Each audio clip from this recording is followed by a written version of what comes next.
Bueno, entonces vamos a empezar. Muy buenas tardes para todos. Bienvenidos a este conversatorio que hemos programado desde la Escuela de Ingeniería Eléctrica y Electrónica.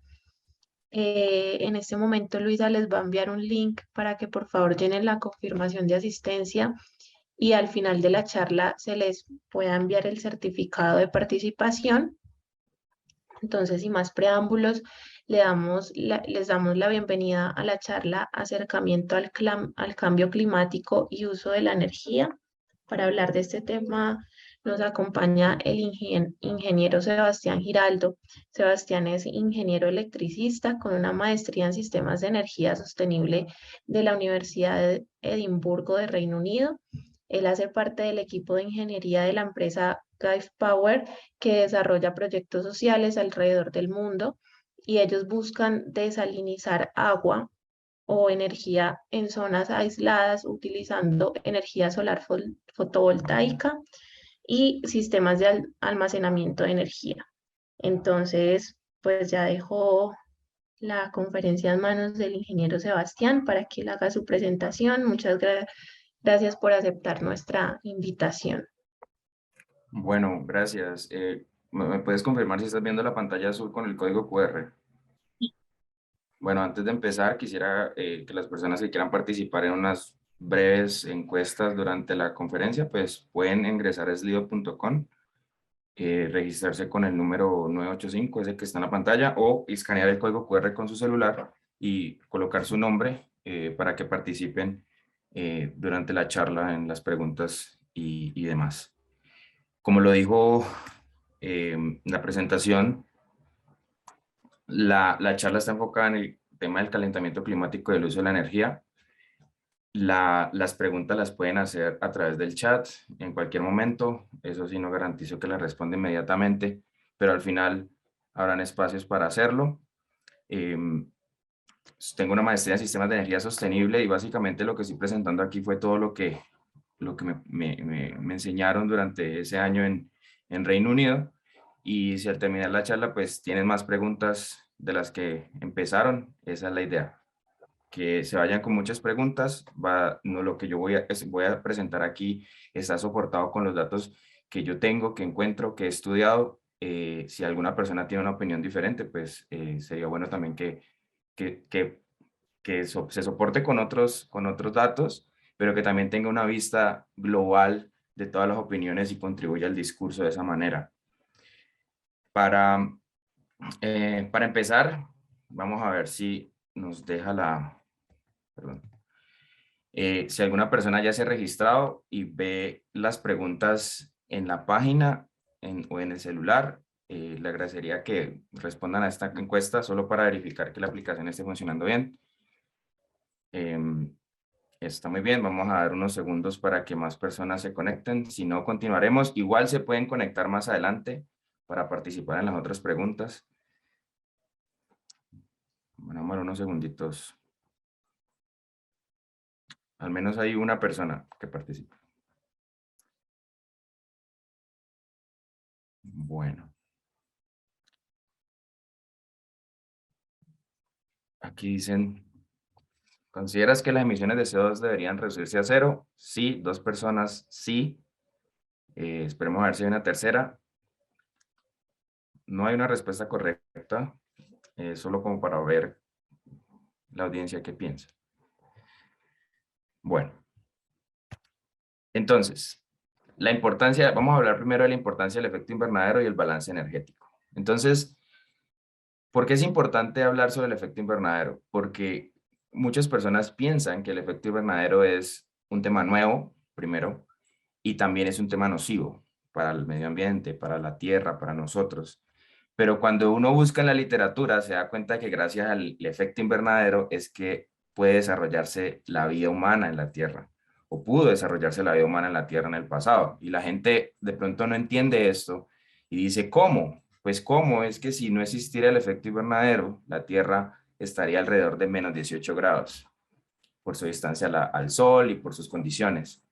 Y en todo este tiempo, gracias al efecto invernadero, la Tierra ha capturado una energía, una radiación que la ha hecho calentarse y estar aproximadamente a 14 grados en promedio. Obviamente, si vamos al Sahara va a haber una temperatura, si vamos a los polos va a haber otra, pero en promedio estamos a 14 grados. Esto es casi una diferencia de 32 grados y es importante tener eso en cuenta porque gracias a eso es que tenemos las condiciones de vida que hoy tenemos, a ese efecto invernadero. Como ven en la gráfica, la parte amarilla es la radiación que viene del sol, no solo la radiación en forma de luz visible, sino también las radiaciones en otras frecuencias que no somos capaces de ver con nuestros ojos. Más adelante les voy a mostrar un poco sobre eso. Como ustedes ven, hay una radiación que pasa directamente del sol a la Tierra y es absorbida, que es la línea amarilla de la izquierda, que va directamente a la Tierra. Una parte de esa se refleja y en las nubes y en la tierra y sale hacia el espacio y no tiene ningún efecto. Otra parte se almacena en la tierra y por evaporación se genera la lluvia con las nubes. Después de que la tierra almacena esa energía, hay una energía que se devuelve, que es absorbida después, emitida a la atmósfera, y esa es la que está en color rojo. Ese color rojo lo que está mostrando ese color rojo lo que está mostrando es la radiación en baja frecuencia que nosotros no vemos. Esa radiación en baja frecuencia se queda almacenada en las nubes. De alguna manera hay unos gases en esas nubes, en esa atmósfera, que se queda atrapada y no es capaz de salir totalmente a la atmósfera. Esa se devuelve y se calienta la Tierra de esa manera. Eso ocurre todos los años, año tras año. El dióxido de carbono es uno de esos gases que permite que la radiación se rebote y quede almacenada en la Tierra nuevamente. Entonces, ¿qué es el espectro de radiación? Pues básicamente es el espectro es toda la radiación electromagnética que existe. La luz visible, que está en un rango entre 400 y 800 de longitud de onda, de la frecuencia de esa radiación, es la que nosotros somos capaces de ver. Si la frecuencia es mayor a 800, tenemos ondas infrarrojas que tienen energía y pueden calentar un objeto, pero no somos capaces de verla. Por debajo de los 400 de longitud de onda tenemos la ultravioleta, que tampoco somos capaces de verlo. Pero que no seamos capaces de verlo no quiere decir que no esté ahí. Así como cuando salimos a un día nublado y regresamos quemados, es porque a pesar de que poca luz visible pasó, sí estaban los efectos de la ultravioleta y la infrarroja. En la mano derecha pues vemos otra gráfica en donde muestra la composición de la atmósfera y de los gases de efecto invernadero. La atmósfera se compone de oxígeno, argón, nitrógeno. Y los gases de efecto invernadero tenemos metano, dióxido de carbono, óxido de nitrógeno, ozono y vapor de agua. Todos esos generan el efecto invernadero, pero hoy vamos a hablar del dióxido de carbono, que es uno de los más grandes dentro de los que tienen más cantidad representativa dentro de esos gases. Pero bueno, entonces, ¿qué es el CO2? Y ahí viene la pregunta. Ya vimos que el efecto invernadero es algo natural, algo que ocurre siempre, ¿sí? No es algo que nosotros estemos creando, es algo que siempre ha pasado. Ahora hay otro comentario, es que el CO2 es un contaminante. Y yo discreparía un poco sobre qué es un contaminante, porque el CO2 es un gas inoloro, incoloro, incombustible que se encuentra en baja concentración en el aire, incluso al respirar y en la fermentación se produce, y si lo volvemos a respirar no es tóxico, ¿sí? Entonces simplemente es una sustancia que se genera por cualquier combustión que ocurre, con cualquier sustancia que tenga carbono. Y aquí entendamos que la Tierra tiene una forma de vida. Nosotros los seres humanos tenemos una forma de vida basada en carbono. Cualquier cosa que se queme, que tenga carbono, que es casi todo, pues va a generar CO2. Entonces la primera discusión aquí ¿es un contaminante o no es un contaminante? Entonces ahora sí, ¿por qué es importante el CO2? Entonces, importante porque hay un ciclo que puede ser anual, en décadas, en siglos, pero básicamente en la imagen lo que ustedes están viendo es en amarillo las emisiones que entran y cómo se transforman de forma natural, lo que siempre ha pasado, como siempre ha ocurrido, y en rojo las que nosotros hemos adicionado anualmente. Entonces, para que se hagan una idea, si miran en la parte de abajo, que son donde dice reservas fósiles y sedimentos reactivos, Esos números en paréntesis es la cantidad de carbono o emisiones que si se quemaría todo eso generaría, ¿cuántas emisiones generaría? Estamos hablando de 10.000, 6.000, 37.000 en el fondo del océano. Y arriba los números que están en cada cuadrito muestran cuántas emisiones ocurren acá en cada año.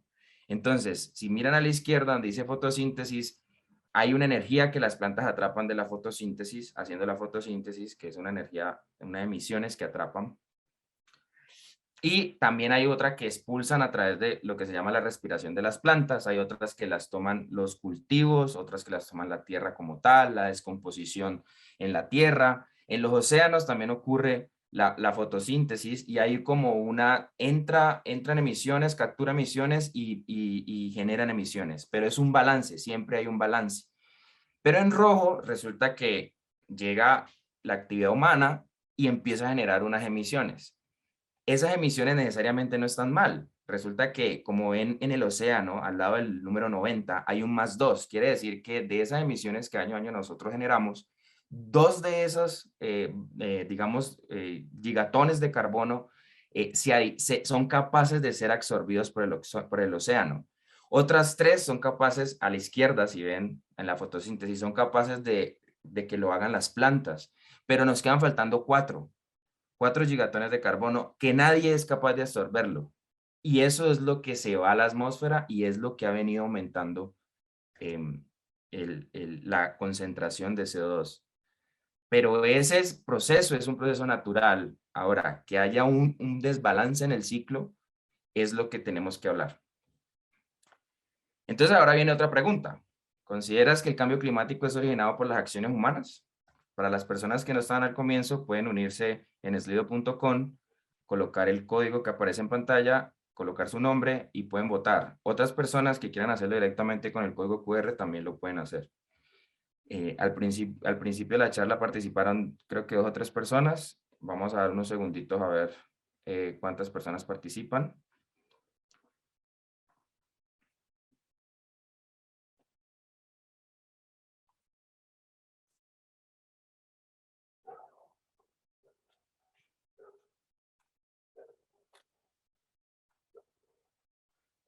Bueno, las mismas 2.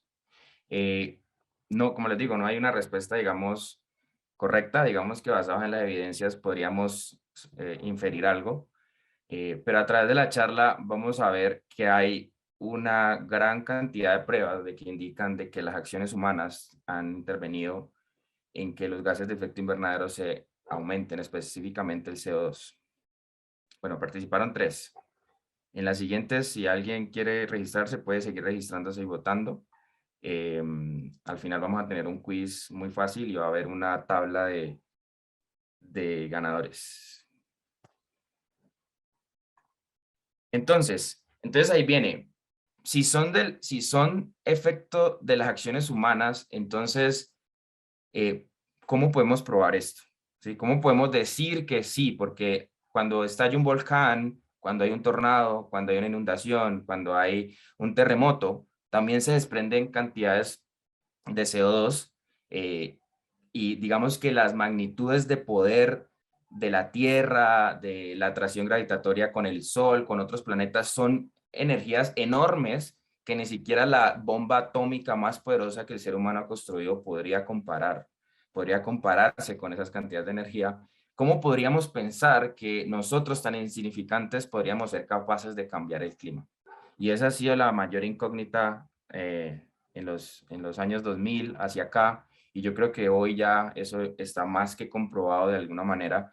Habrán algunas personas escépticas que podrían decir que no, pero digamos que estas son las pruebas que tenemos. Entonces, en la parte izquierda, ustedes ven una gráfica que dice ppm, son partes por millón, y ahí esa gráfica está mostrando la concentración de CO2 en la atmósfera. Entonces, si ustedes ven, abajo en el eje X dice BCE, que es Before Common Area, y es como antes de Cristo. Y todos los años antes de Cristo que hay de data. Y ustedes dirán, pero ¿cómo podemos tener data de tiempos tan atrás? Y es basados en estudiar los polos norte, de estudiar muchas formas de carbono que están almacenadas en la Tierra y se podría estimar cuánto carbono hay en la atmósfera en esas épocas, si se hace, digamos, un análisis de los datos hacia atrás. Eh, digamos que eso es toda una ciencia, yo no soy experto en esas pruebas, pero digamos que si quieren ver cómo eso se hace, pueden buscar un documental que se llama Decodificación de la máquina climática.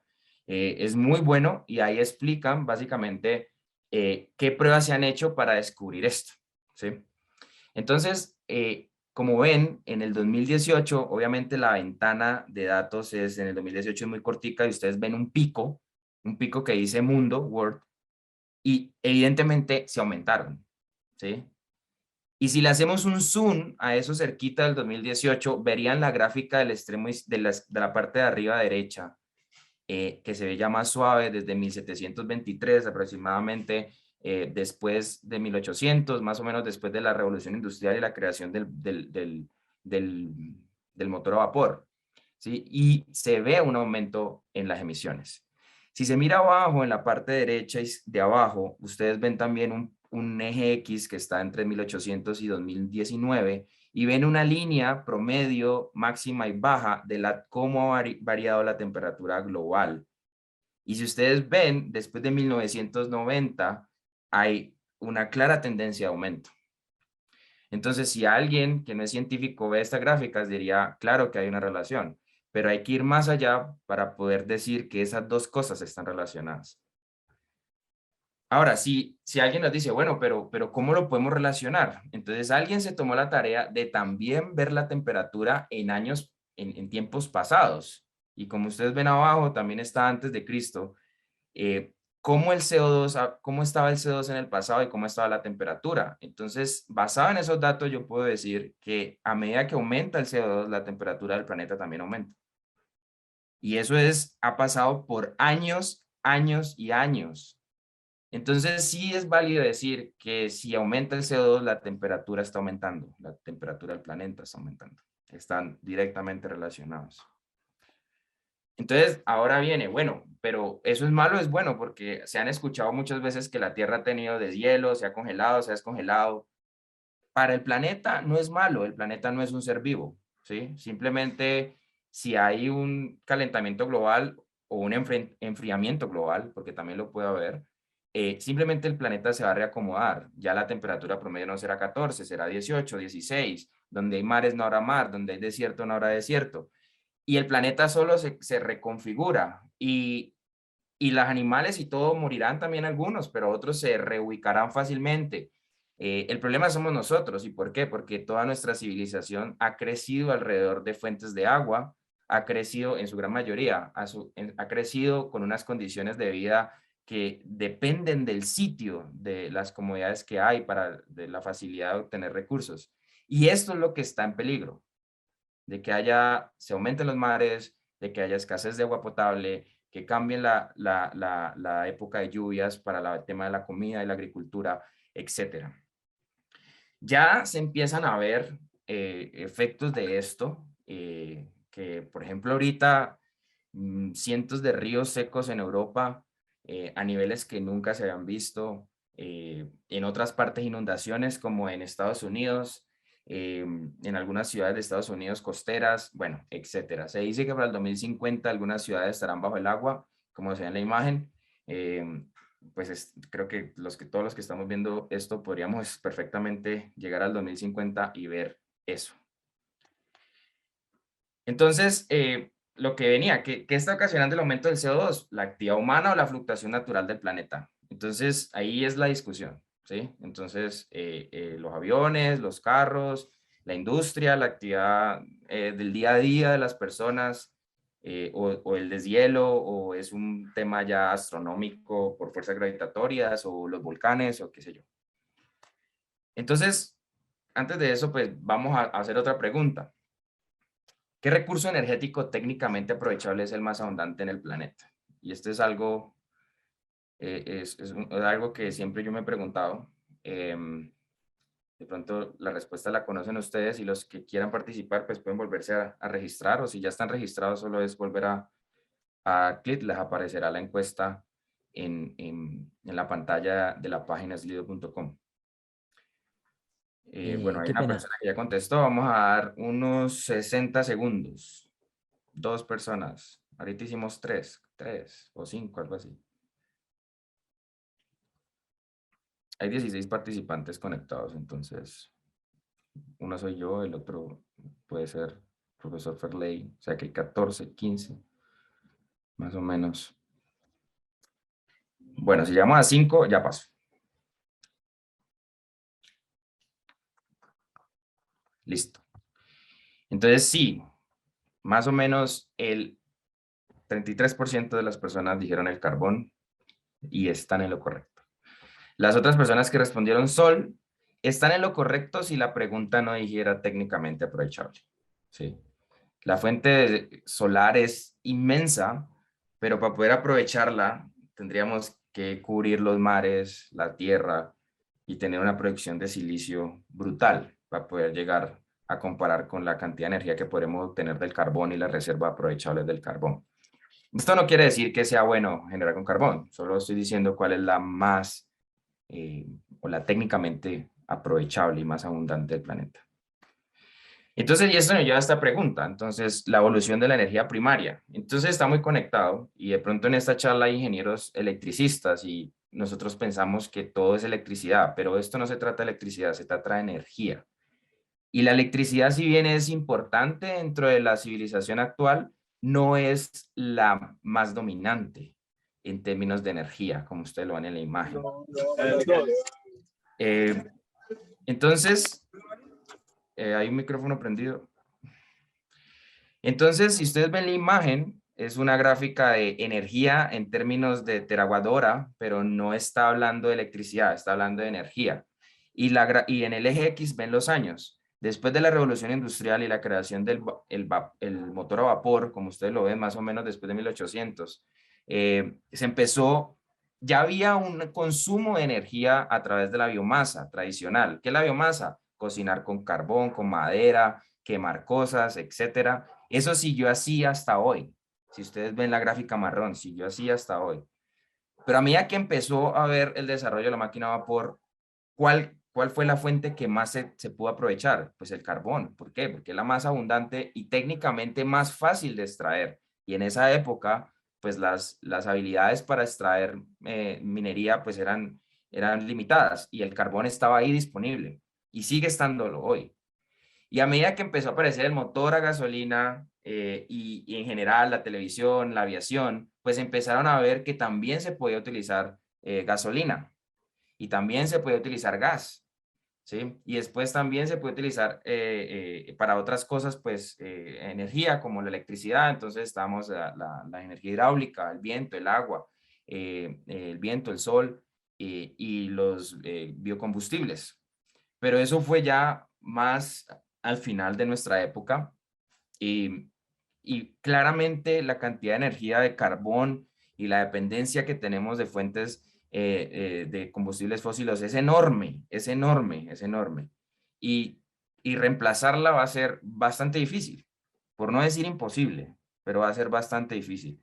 Por eso la pregunta al final, al principio, de si hay que reducir las emisiones de CO2 a cero, es una pregunta interesante porque ¿cuál es la cantidad idónea o la cantidad correcta para en donde tenemos que bajar las emisiones? ¿Sí? Entonces, ¿hasta cuándo tenemos que hacerlo? ¿O qué tanto tenemos que hacerlo? Y esto es muy importante porque incluso ahorita está más vigente que nunca. Y es que hace un tiempo en Europa se dijo que el gas natural era un energético renovable. Y hoy aquí en Colombia se está diciendo o se estuvo diciendo de que deberíamos no dejar de sacar gas. Y eso es algo contradictorio, bastante contradictorio.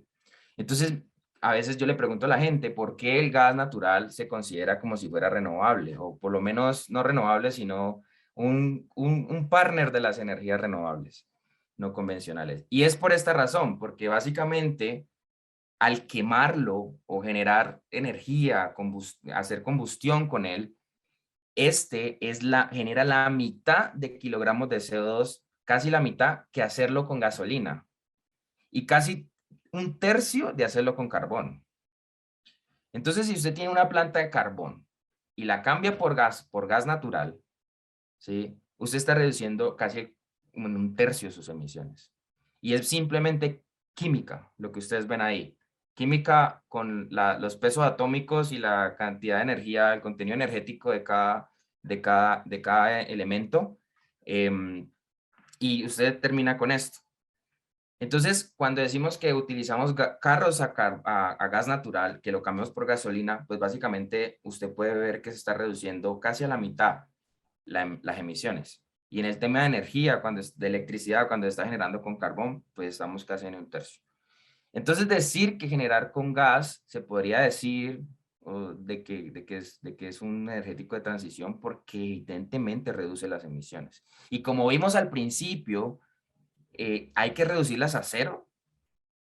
Quizás el gas nos da el balance correcto. Quizás el balance de confiabilidad que me da el gas en generar con máquinas térmicas, las cualidades, los servicios que me da eso para poder cubrir de pronto la variabilidad de las solares y las eólicas o otros energéticos variables, pues puede ser la solución, ¿sí? Entonces, bueno, eso es como para darles un contexto y que si tienen una charla sobre eso con alguien puedan argumentar por qué sí y por qué no. Y ahora, pues, emisiones anuales de CO2 por país. En Colombia, nuestras emisiones comparadas con el mundo son muy, muy, muy bajas. Países como México y Brasil están varias veces por encima de nosotros, sin hablar Europa, China, Estados Unidos. Si miramos solo la parte de electricidad, nuestro país goza de una matriz energética muy, muy limpia gracias a la generación hidráulica que no genera emisiones y que a eso le llamamos limpio, porque pues también a veces es erróneo cómo se llama, qué es limpio y qué no, porque pareciera que ser sucio es emitir CO2 y creo que es un adjetivo que no está muy bien relacionado. Si el CO2 permitió la vida en el mundo, pues la vida en la Tierra, el desarrollo de la Tierra, pues no deberíamos llamarlo sucio, diría yo. En Colombia nuestra matriz es muy limpia y agregar renovables en Colombia es de pronto es reemplazar hidráulicas o energía hidráulica.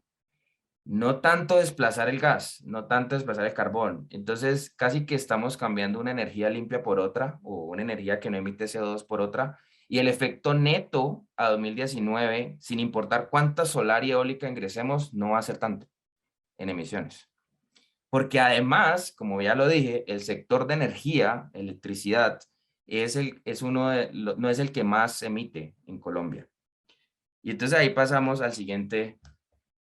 ¿Cómo es en Colombia? Pues en Colombia, gracias a que generamos con hidráulica desde hace mucho tiempo, los que lideran las emisiones es el sector de agricultura y del uso de la tierra. Y entonces ustedes se preguntarán, pero venga, ¿cómo, por qué, si tenemos esta imagen tan positiva del país, por qué nosotros estamos empeñados y estamos en el Acuerdo de París y en todos los acuerdos que hay?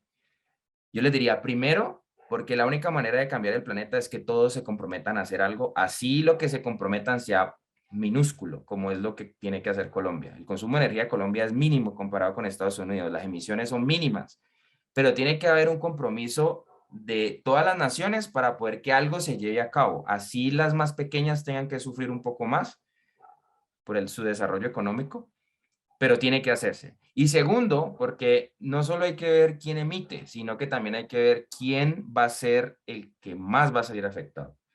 Y el que más va a salir afectado, pues es el que tenga más inundaciones, el que se le cambien el régimen de lluvias, bueno, lo que ya hablamos. Y para eso ya hay un estudio, y el estudio dice que Colombia está en el puesto 19. En el puesto 19 de qué tan crítico es. O sea, hay 18 países que están más críticos que él en términos de cambio climático.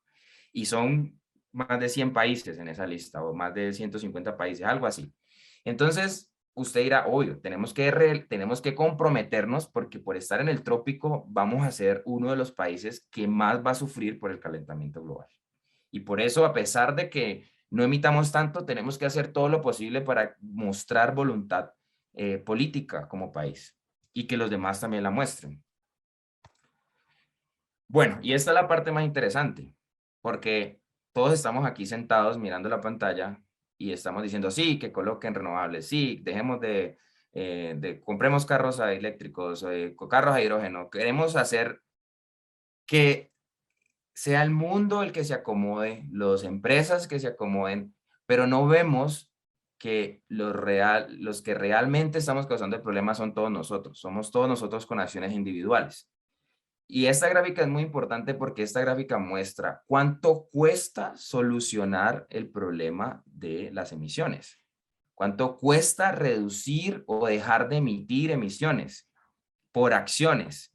¿Sí? Por acciones que hay que hacer. Entonces, si yo, por ejemplo, soy un político y fuera el político de Estados Unidos y estuviera en mi poder decirle, si ustedes miran la gráfica, el primer numerito que aparece abajo, que dice Lightning, cambiar por luz incandescente a LED en todas las casas del país, ¿cierto? Y yo miro eso ya como país y cuánto le cuesta a cada persona y cuánto para hacer eso le va a hacer que la persona tenga menos dinero en su ingreso diario, mensual, y yo lo veo todo, resulta que el beneficio de hacer eso es enorme.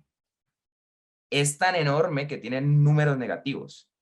¿Qué quiere decir? Quiere decir que no cuesta nada comparado con hacer solares. O sea, el efecto en reducir emisiones colocando una solar tiene un costo en todos nosotros, porque se va a aumentar el kilovatio quizás, o no, quizás no, pero va a haber minería para poder sacar el silicio, para poder sacar el litio para baterías, va a haber minería, y de alguna manera eso también tiene CO2, donde se haga, con energía, con todo. Entonces, el costo de solo cambiar luces sería un costo negativo, o sea que es más barato hacer eso que hacer otro tipo de cosas. Y así está toda esa gráfica. Si ustedes van hacia arriba y van viendo todas las opciones que hay, obviamente son precios negativos para poder visualizar.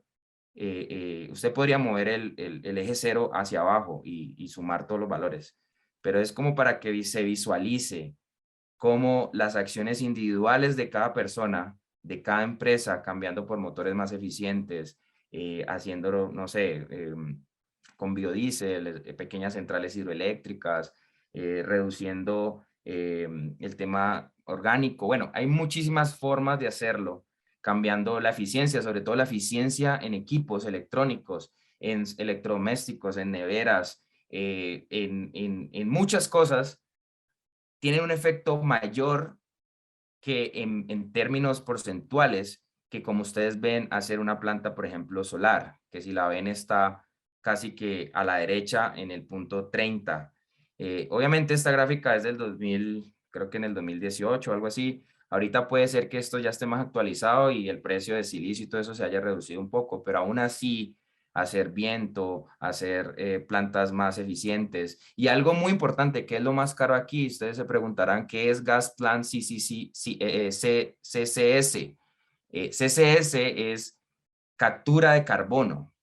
Y eso es una tecnología que ya se está estudiando en países desarrollados en donde ellos pueden capturar el carbono de la atmósfera y capturarlo, almacenarlo y dejarlo ahí por años o hacer otro tipo de cosas con ese carbono, con ese CO2. Eso ya se está haciendo tanto en el ambiente como en las industrias, en donde generan muchos CO2 y lo que hacen es que a la salida del CO2, como si fuera un carro en el exhausto, colocan un equipo que es capaz de almacenar. Y así una planta que es de gas, que es de carbón, que es de diésel o de cualquier combustible fósil, es capaz de ser carbono neutral. Porque a pesar de que esté generando con CO2, que esté generando con combustibles fósiles, no emite CO2, lo almacena. Pero obviamente eso tiene un costo enorme, la tecnología no está todavía totalmente madurada, pero el día que esté y que sea más barato que hacer plantas solares, pues eso es lo que se va a hacer. ¿Sí? Entonces aquí viene un quiz rápido. Los que apenas estén conectando se pueden participar, numeral, meten a slido.com o escanean QR con el celular y participan en el quiz. Bueno, vamos a ver, aquí esto está programado a 60 segundos, esperemos que que sean suficientes.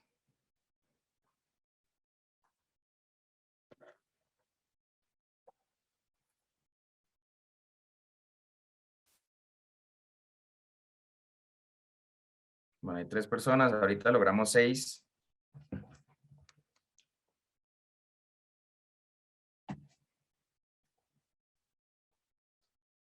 Vamos, 30 segundos.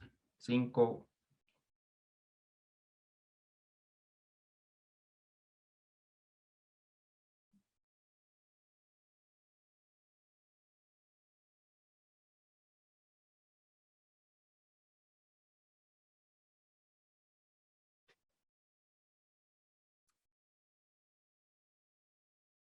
Bueno, que las mismas 5. Captura de carbono en procesos industriales y en plantas generadoras. Una combinación eficiente de todas las anteriores. Sí, efectivamente es una combinación eficiente de todas las anteriores. Y cuando digo eficiente, no es en términos de dinero, es en términos de efectos en toda su cadena de producción, en toda su cadena de fabricación, extracción, minerales. Bueno, la segunda. Solo había una. No sé por qué salió. Es una cada vez. Bueno, ahí están los que se registraron y cómo participaron para esta pregunta. Hay otra pregunta. ¿Cuál energético produce más CO2 en su combustión?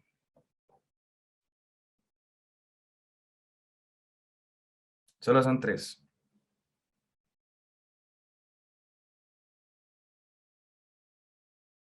Y aquí, como les venía diciendo, el gas, y específicamente el gas natural, se considera un energético de transición y es un energético que puede reducir las emisiones en 1/3 y a la mitad de los otros combustibles fósiles.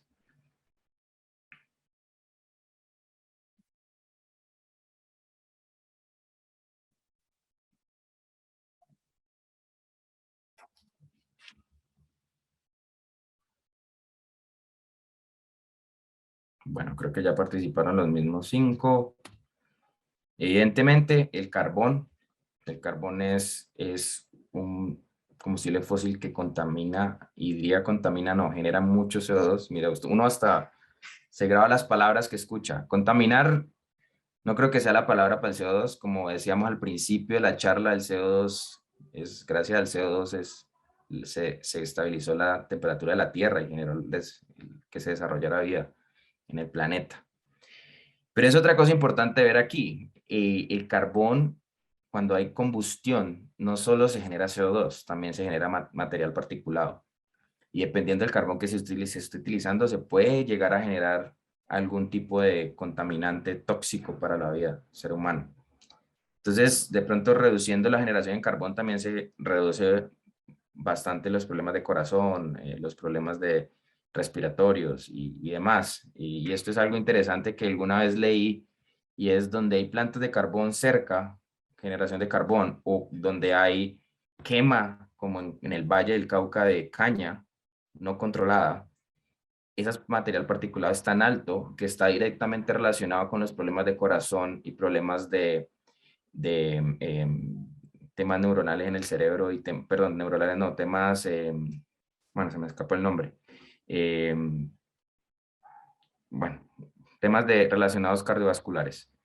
Entonces, reducir CO2 también en carbón, también es reducir enfermedades en los seres humanos. Bueno, y la última pregunta. ¿Cuál es el sector productivo de Colombia que más emite y contribuye a las emisiones de CO2?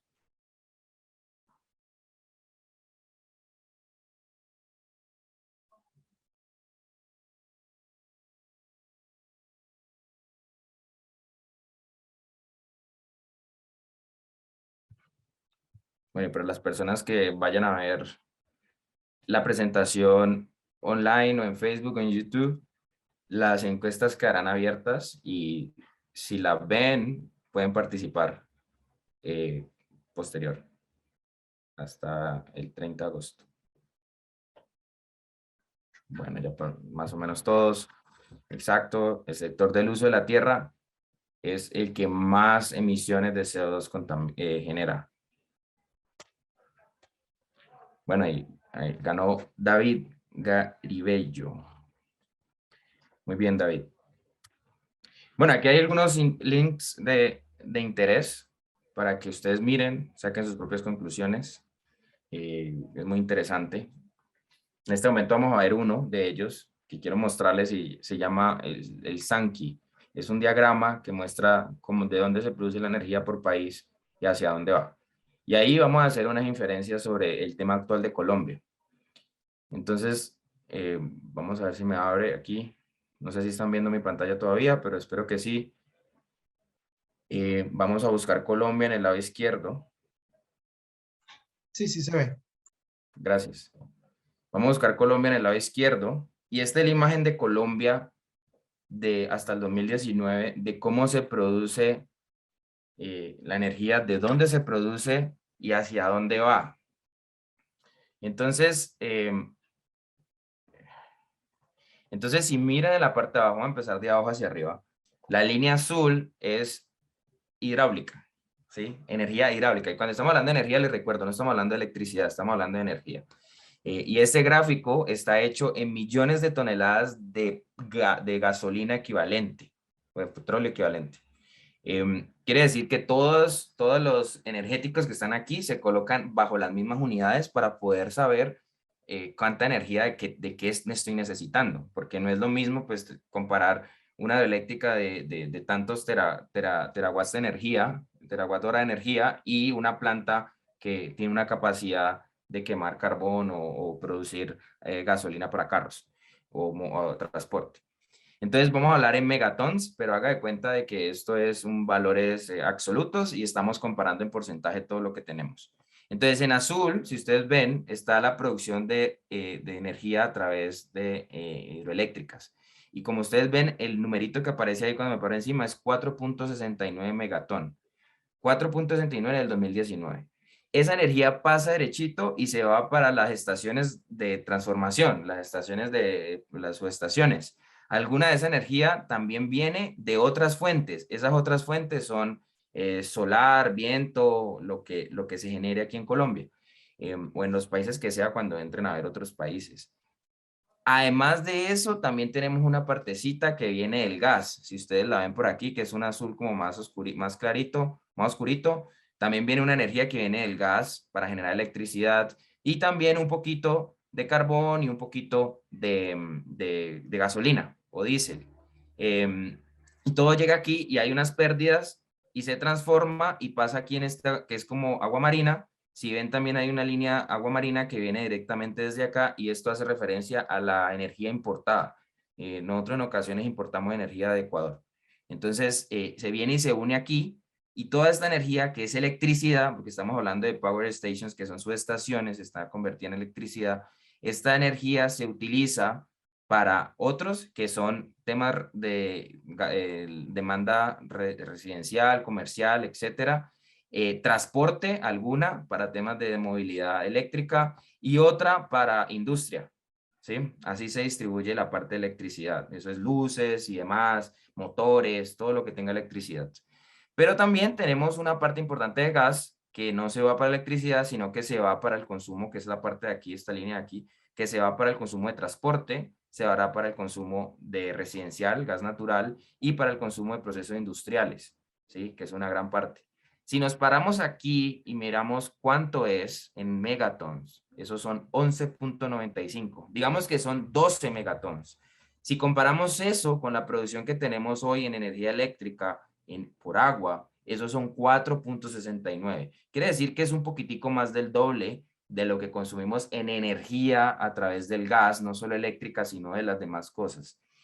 Entonces, aquí viene un punto muy interesante. Cuando estuve en Reino Unido, eh, aquí en Colombia se tiende mucho a que cada casa cocina con gas. Y cuando uno ve una estufa eléctrica, uno dice, no, no, esto es como el pasado. Resulta que en Reino Unido hay unas urbanizaciones que están creciendo nuevas en donde todas las estufas son eléctricas y uno se pregunta, ¿por qué no hay gas? Primero porque el gas se utiliza para calefacción, ¿sí? Más que para cocina. Y segundo, porque tienen tanta energía renovable en algunos puntos que es mejor gastarla en cocinando que con gas. Y entonces aquí yo me pregunto, para el caso de Colombia, que estamos diciendo que queremos descarbonizar, y descarbonizar pareciera que sea quitar todo lo que genera emisiones, tenemos que reemplazar, háganse una idea, y los que sean ingenieros electricistas y sepan de energía eléctrica, si queremos reemplazar con energía lo que hacemos con gas, tenemos que tener casi duplicar 2 veces el sistema eléctrico que tenemos. Solo para suplir si queremos cambiar gas y si queremos cambiar el gas de los carros eléctricos y en cocinar con electricidad. Solo viendo el gas. Ahora, si vemos el carbón, vemos que la gran mayoría es exportado, ¿sí? Es carbón, se produce carbón para exportar. Se produce petróleo para exportar. Solo una pequeña cantidad de carbón se va a la generación de energía y se va a la generación de a los procesos industriales y otros. Y es curioso porque siendo nuestra fuente, la mayor fuente que tenemos de energía, siendo la técnicamente más fácil de aprovechar, es la que menos utilizamos y la que exportamos. Incluso es la que exportamos y ni siquiera la exportamos como colombianos, la exportamos a través de privados. Lo que sí exportamos a través como colombianos es petróleo, y es una gran cantidad de petróleo comparado con nuestras necesidades. Y que hoy pues pareciera que también se piensa en reducir. Y si vemos la línea del petróleo y vemos la que sí utilizamos para consumo interno, pues nos vemos que el transporte se lleva casi, si nos paramos aquí, 9.9 megatons. O sea que en transporte, solo en transporte nos gastamos casi 2 veces lo que tenemos en energía eléctrica. O sea que si quisiéramos imaginarnos un mundo en Colombia donde todo sea eléctrico, tendríamos que casi cuadriplicar el sistema eléctrico, cuadriplicar la generación. Y eso en términos de energía, no en términos de potencia. Entonces, imagínense en ese escenario. Por eso, la mejor salida no es descarbonizar todo, la mejor salida es hacerlo de una forma eficiente. ¿Sí? ¿Por qué? Porque Colombia no es un país que tenga emisiones considerables. ¿Sí? Entonces tendremos que hacerlo de una forma inteligente para que nosotros como colombianos no salgamos afectados y el país pueda salir adelante en términos económicos, pero también muestre voluntad política en términos de que se comprometió a reducir sus emisiones en un porcentaje y lo hizo para el año que lo prometió. Y bueno, creo que todavía tenemos un poquitico de tiempo, entonces voy a mostrarles rápidamente cómo se ve, por ejemplo, un país de nuestro interés. Y creo que todos vamos a acertar en este, es Estados Unidos. No sé si está en inglés o en español, lo más. Siempre está en inglés. Ya. Este es Estados Unidos. Una imagen totalmente diferente a lo que es Colombia. Valores astronómicos. Ustedes veían valores de nosotros como en 4.5, 9, lo máximo. Aquí estamos hablando de ya en miles o de cientos, ¿sí? La energía nuclear hace una parte importante de la transformación de energía eléctrica, como lo ven aquí. El gas es sin duda un energético importantísimo en Estados Unidos. El gas representa la mitad de toda la generación y toda la energía, la demanda de energía. La hidráulica es muy poca, la renovable, a pesar de que Estados Unidos tiene la generación renovable una de las más grandes en el mundo. Miren la línea, que es la rosada o fucsia. Es nada. Y es el país que está liderando en generación renovable, en grandes parques eólicos, en grandes generación solar, en térmica, generación térmica, de todo. Es el país que lidera. Y esta es la imagen. Con todo lo que ellos están haciendo, nosotros estamos mejor hoy sin hacer nada. Mejor en términos de cómo es nuestra matriz energética. Y para terminar, yo creo que miremos China. Discúlpame, Johan Sebastián, habla Carlos Julio Hernández, discúlpame una Sí, señor. pregunta ahí en la gráfica. Sí, señor, ¿me escucha? Ahí en la parte donde dice las estaciones de potencia, pues viendo la gráfica y eso, veo que las pérdidas, pues gráficamente son casi lo mismo a lo que se entrega. O Ujú. sea, como el 50% de pérdidas y el 50% sí es así, allí en esa parte de la energía. Sí, lo que pasa es que como se genera con gas y carbón, hay una pérdida importante en la transformación. ¿Sí me explico? O sea, esto está en términos de energía. Entonces, cuando se mete la energía, como digamos, usted tiene un kilo o una tonelada de carbón y usted tiene ahí una energía, pero cuando usted la quema y la transforma, no es pérdidas, digamos, eléctricas, sino que son pérdidas del contenido energético de cada material. ¿Sí? O sea, no es lo Listo, sí, es mismo que usted, vamos a hacer un ejemplo, usted tiene una tonelada de carbón o una tonelada de gas en equivalente y usted la quema en un carro, ¿sí? Haciendo transporte, ese contenido energético. Ahora, si usted coge ese contenido energético y lo hace en una planta de vapor una térmica a carbón, dependiendo de la tecnología que usted tenga, puede ser muy eficiente o muy poco eficiente para generar electricidad como tal. sí, listo. ¿Sí? De todas Ujú. maneras son altas, así sean Sí, vistas en son más cantidad de altas. energía, Incluso son muy altas. Estados Unidos tiene, el sector eléctrico de Estados Unidos es muy antiguo.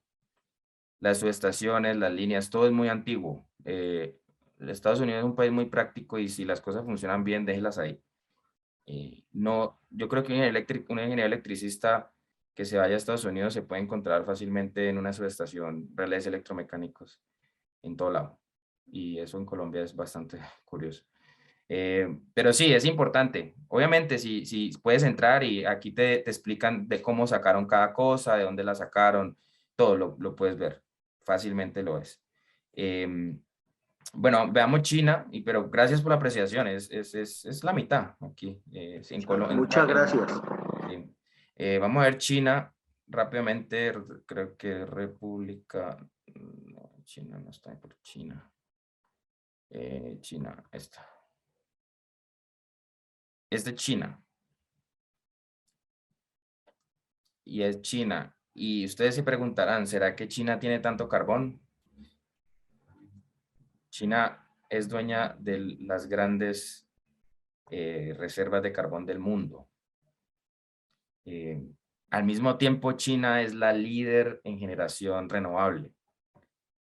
Es irónico, pero si ustedes ven, eh, China tiene en generación renovable 77 megatones. Nosotros tenemos 0.02, sin contar hidráulica. Y aún así, con esa energía que ellos tienen, que podrían energizar Colombia en la parte eléctrica sobrados, solo con renovables no convencionales, no es nada comparado con todas sus demandas de energía en transporte, en industria y en las demás. Y bueno, esto, si quieren, aquí está por países, por continentes. Uno muy interesante es Alemania. Alemania, que es esta. Aquí que también pueden hacer esto, ¿no? Para ver cómo evoluciona en el tiempo. Si ustedes ven, Alemania se ha descarbonizado y descarbonizado significó que ahorita dependa 100% de Rusia.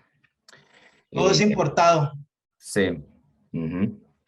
Entonces, bueno, eso es lo que yo quería decirles hoy, dejarles la duda de que miren, investiguen, lean, a ver si el panorama del país hoy están en buen rumbo o no. Y yo digo que así como en los temas sociales todo es de moda y a veces por ser de moda no, técnicamente no estamos estudiando las cosas muy a fondo. La ciencia siempre va a liderar en los temas, en esos temas, siempre va a ser la mejor salida. En los años 80 la mejor salida era hacer hidráulicas y nos montamos en ese bus y hicimos muchísimas hidráulicas en Colombia. Quizás la salida ahorita sea montarse en solares y eólicas y descarbonizar todo, pero no sabremos en 20 años, en 50 años, si estaremos igual de bien. Pero bueno, si tienen más preguntas, adelante. Creo que tenemos unos 10 minutos o menos de 5 minutos. Bueno, en el chat voy a leer si hay algo. Gracias, ingeniero. Sí, de hecho está abierto, pueden escribir en el chat o pueden encender su micrófono sin ningún problema y si tienen alguna inquietud, pues los escuchamos.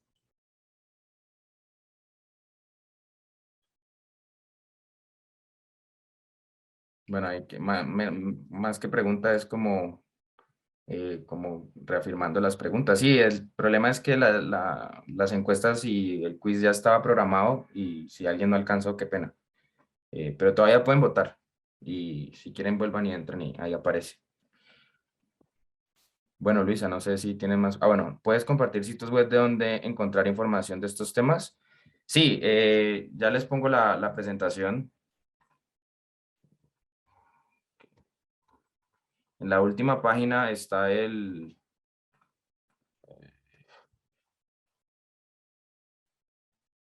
la última página están unos links. Hay una página muy interesante que se llama Our World Data Our World in Data se llama. Lo pueden buscar. Es la primera que ven aquí. Ahí hay de todo, de pobreza, de temas de agricultura, cobertura, acceso a la energía, acceso al agua, cambio climático, de todo, ahí hay de todo. Otro importante pues es sobre el efecto del cambio climático en Colombia. Pueden buscar en esa página, creo que ya salió uno actualizado, lo pueden buscar. Muy interesante, pueden ver qué puede pasar en Colombia y cómo esos efectos se multiplican a medida que los países están más cerca del trópico. No quiere decir que los que no estén cerca no sufren, pero pues, particularmente los países al ser cerca del trópico y se ha visto que el cambio climático afecta más a las personas más vulnerables. Entonces, es bien importante. El Sankey, que lo acabamos de ver, es el de la Agencia Internacional de Energía. Y obviamente, pues el Acuerdo de París y todo lo que haya ahí para allá es importante. No sé si tengo más preguntas. Igual, pues si tienen alguna pregunta, pueden escribirme o buscarme por LinkedIn. Con mi nombre aparezco, escribirme por ahí si tienen alguna duda, algún comentario o simplemente quieren estar conectados.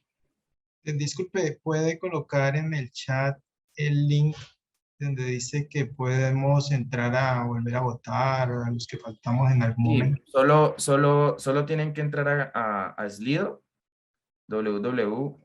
qué pena que me aparece acá en la primera. A este que aparece aquí en la primera, es este mismo, y colocan este código.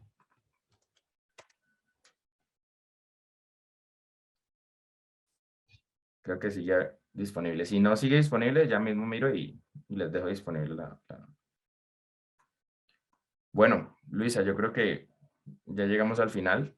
Sí, ingeniero, muchas gracias por acompañarnos. Les recuerdo a todos los participantes que tenemos charlas todos los miércoles por todo este año en conmemoración de los 75 años de la Escuela de Ingeniería Eléctrica y Electrónica y que tengan una muy buena tarde.